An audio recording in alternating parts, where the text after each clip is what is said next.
ओम गौरा पार्वती देव्यै नमः।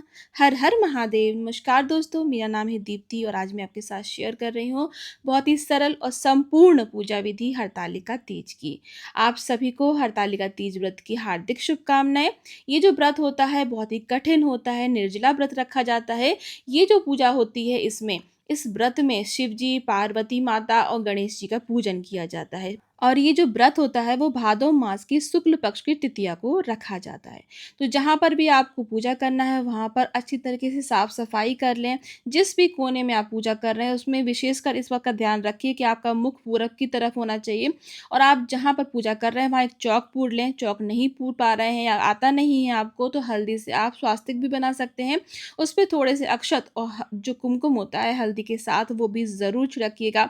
और जहाँ भी आप पूजा कर रहे हैं वहाँ फुलेरा आपको अवश्य रूप से बांधना है। इसके बाद आपको 16 श्रृंगार कर लेना है। 16 श्रृंगार कर मेहंदी, आलता, महावर के साथ ही ये पूजा की जाती है, क्योंकि ये पूजा सुहाग की होती है। तो इसीलिए सुहाग की सभी चीज़ों का ध्यान रखें।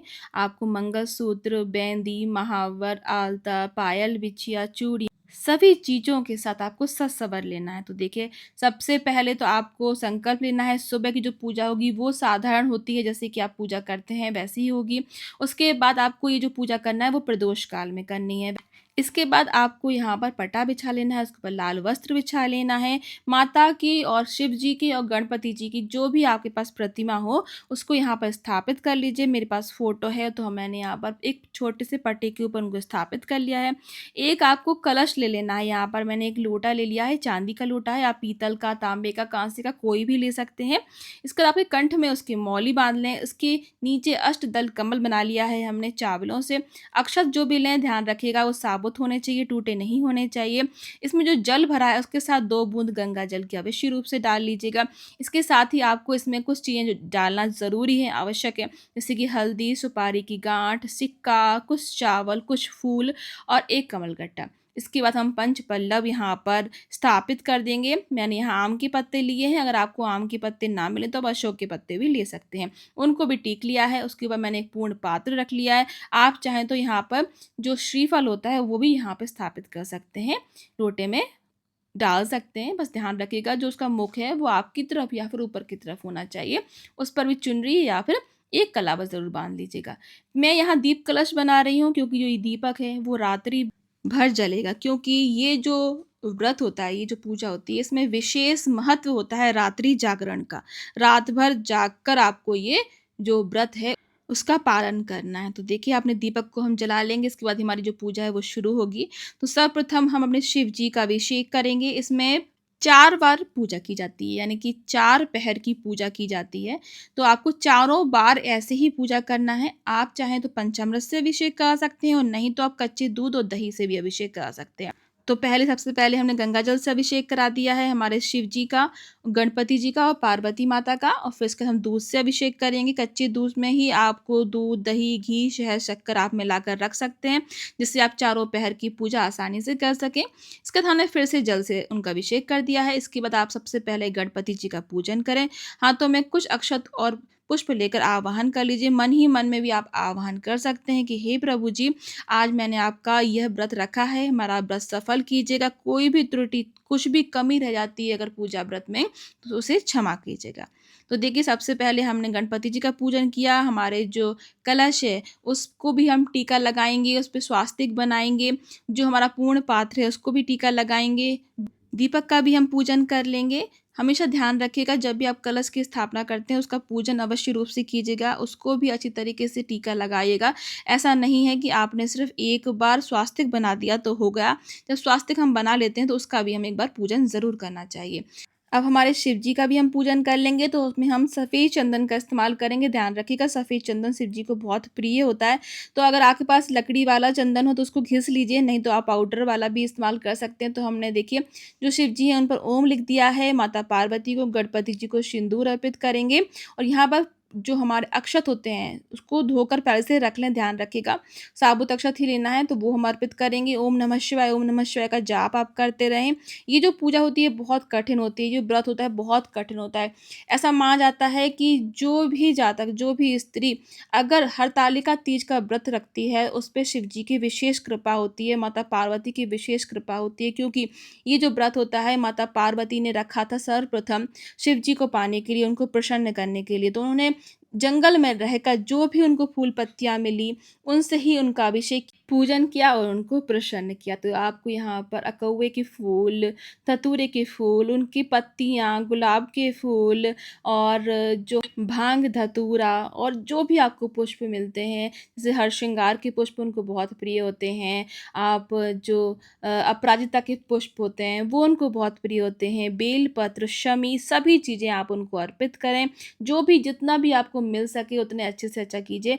फूल पत्ते तो आपको जितने भी मिलते हैं आपको सब अर्पित करना है। जैसे कि मेरे पास हरश्रृंगार का पेड़ है, तो मैंने उसकी भी पत्तियाँ उनको अर्पित की हैं, दूबा भी चढ़ाई है उनको और जो भी आपको पत्तियाँ मिल जाएँ वहाँ पर तो आप चढ़ाइए। अकउआ के पत्ते मैं लेकर आई थी, तो वो भी हम अर्पित करेंगे। तो ये सभी चीज़ें हम अर्पित करेंगे और ये मैं साइड में रखती जा रही हूँ क्योंकि थाली में उतनी जगह नहीं है और फिर आपको शिव जी भी नहीं दिखेंगे इसीलिए।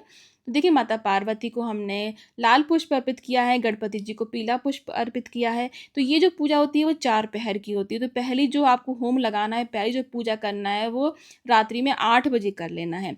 8 बजे आपको पूरी इसी तरीके से पूजा करनी है जैसे मैं आपको बता रही हूँ, फिर आपको होम लगाना है। होम कैसे लगाना है वो भी मैं अभी आपको बताऊँगी। तो इसके बाद आपको पूजा करनी है 12 बजे रात में। फिर आपको करना है 2 बजे और फिर आपको करना है सुबह 4 या 5 बजे के आस-पास। पर सुबह की जो पूजा होती है वो नहाकर की जाती है फिर से।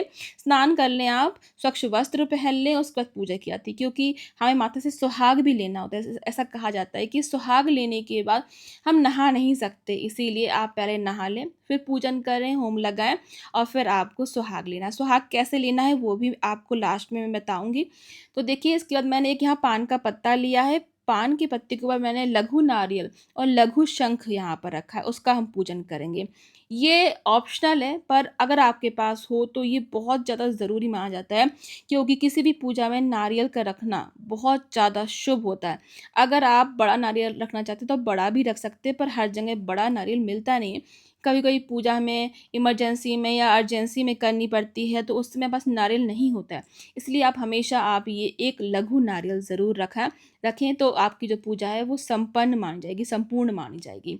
तो देखिए अब हमने जो माता पार्वती की और शिव जी की फ़ोटो थी उस पे मौलिक कलावा अर्पित कर दिया है और चुनरी अर्पित कर दी। यहाँ धूप दिखा देंगे भगवान को और यहाँ पर हमने गणेश जी को और शिव जी को जनेऊ भी अर्पित कर दिया है। अब हम इत्र से थोड़ा पवित्र कर देंगे। अगर आपके घर के आस-पास कहीं शिव जी का मंदिर हो, शिवालय हो, तो वहाँ जाकर भी आप 1 लोटा जल ज़रूर अर्पित करके आएँ। इसके बाद आपके पास जो भी मौसमी फल और मिठाइयाँ होंगी, वो अर्पित कर दीजिए। इसके बाद आपको यहाँ पर जो तीज की जो कथा होती है, वो सुन लेनी है, पढ़ लेनी है। तीज की कथा आपको रात्रि में कभी भी सुन पढ़ सकते हैं, ऐसा नहीं है कि आपको पूजा के बीच में या पूजा के तुरंत बाद ही करना है। तो आप आराम से कर लीजिए क्योंकि हमें रात्रि जागरण करना है, बहुत समय होता है हमारे पास। तो इसका देखिए हमने यहाँ पर माता को 16 श्रृंगार अर्पित कर दिया है। ध्यान रखिएगा सुहाग का सामान ज़रूर अर्पित कीजिएगा, ख़ास करके हरतालिका तीज का जो व्रत होता है वो सुहाग का होता है, इसलिए सुहाग का सामान ज़रूर अर्पित कीजिएगा। 7-11 चीज़ें तो ज़रूर अर्पित कीजिएगा।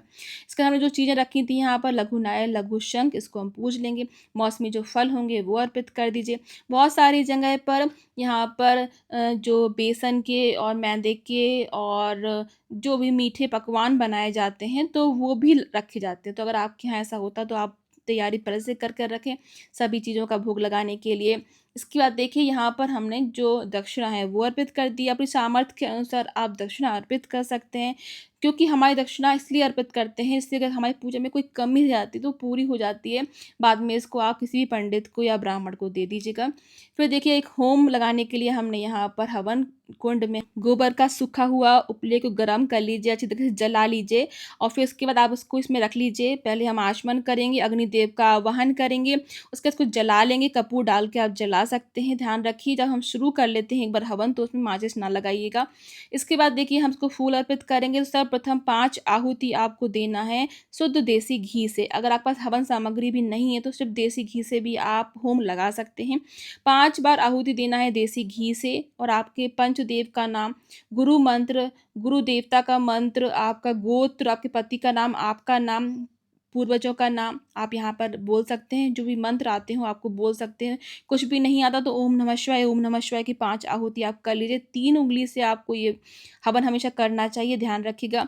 इसके बाद आपको कुछ न कुछ इसमें मीठा डालना है और यही प्रक्रिया, यही प्रोसेस आपको 4 बार करनी है। 4 बार होम लगाने के बाद ही आपका ये जो व्रत है, वो सफल होगा। अब देखिए हमने मीठा डाल दिया, अब हम 3 बार पानी से जल से आचमन कर देंगे तो हमारा 1 बार होम हो जाएगा। तो जैसे हमारी 8 बजे की ये पूजा हो गई। इसके बाद आपको शिव जी को नहीं हिलाना है, कोई भी सामान को नहीं हिलाना है। आपको इसी के ऊपर जल अभिषेक करना है, दूध, दही, घी, शहद, शक्कर अर्पित करना है। सभी को फिर से टीका लगाना है, सभी पे मिठाई फिर से अर्पित करना है, पुष्प अर्पित करना है और आरती करना है और ये होम करना है। तो ये आपकी पूजा ऐसी आपको 4 बार करनी है। बहुत सारी जगह रात्रि में नहीं जग पाते तो कुछ लोग 12 बजे से पहले ही 4 होम लगा लेते हैं। पर अगर आप संपूर्ण तरीके से करना चाहते हैं पूजा तो आप रात्रि में जागरण ज़रूर करें, उसका विशेष महत्व होता है।